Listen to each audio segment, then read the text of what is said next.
And specifically, I'm from a little city called Hialeah. And if you're,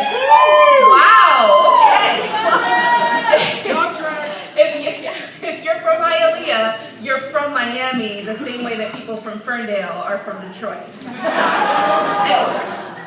So I lived in a neighborhood called Hoffman Gardens, also known as the Projects. And the thing about growing up in Hoffman Gardens is that your neighbors were just as likely to feed you as they were to give you a cocotazo. And for my monolingual friends out here, a cocotazo is a good one upside the head, and you only need one because you learn your lesson. So I can think of one specific incident like this was with my younger brother Lionel. I was sitting on this huge green transformer, which is located in front of my grandmother's house, who also lives in the projects, in what I now know would be a front yard in a normal house. So I'm sitting on the transformer, just watching the day go by, and all of a sudden I look in the house and I hear my grandmother scream. I don't know what my brother did, and I surely don't know what he was thinking because he took off running, and my grandmother took off running after him. And I know he was thinking, this old Cuban lady with spinal stenosis, she's not gonna catch me.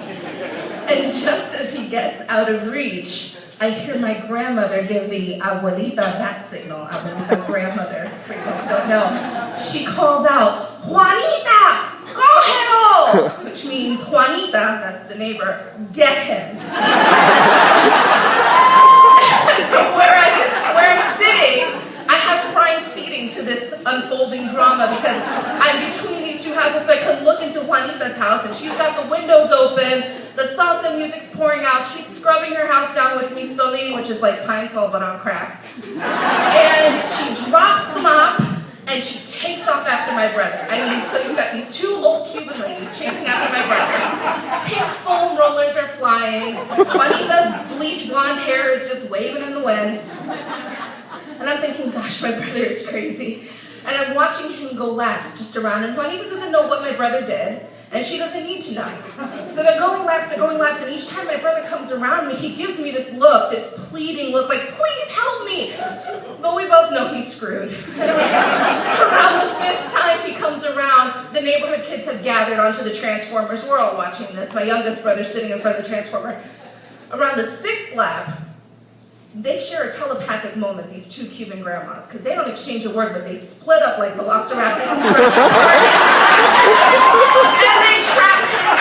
And I'm not saying my youngest brother tripped him, but he laughed really hard when Lionel fell. And so he's on the ground. These two women are closing in, and we scatter because we know it's about to be a beatdown. And before you say a Cuban grandma beatdown can't be that bad, these women start their day with Cuban coffee, which is like Red Bull and crack. So you don't want to be there when it goes down.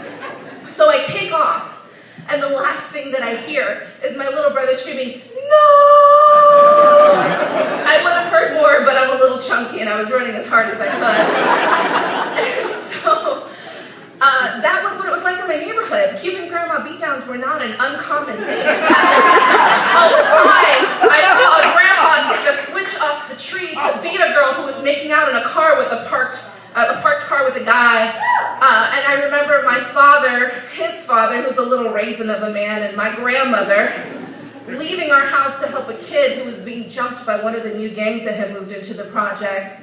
And they went out there armed with brooms and with baseball bats, and they rescued that little kid and doctored him up. So for obvious reasons, my parents wanted to get us out of the projects. And the fact of the matter is, a whole army of abuelitas can't save you from gang violence and drugs. And so they did manage to get us out of the projects. We moved into a suburban neighborhood. And by that I mean a white neighborhood. And there were no abuelitas, there were no 100 eyes always watching you. The thing about Hoffman Gardens was you couldn't get away with anything because you were never out of sight and out of mind. There were always dozens of abuelitas watching your every move. And you never knew when the beatdown was coming, but you knew if you did something shady, it was coming. So we move into the suburban neighborhood, and there are no abuelitas, there are no cocotazos. The trees are sculptural and not suited for cutting branches off to beat small children when they bow off to their elders. So I had a front lawn. I did not have a transformer to watch the days go by. And there was no gang violence, no alarms going off in the night. But I have to tell you, even after all these years, I have never felt as safe as I felt in Hoffman Gardens with all the abuelitas.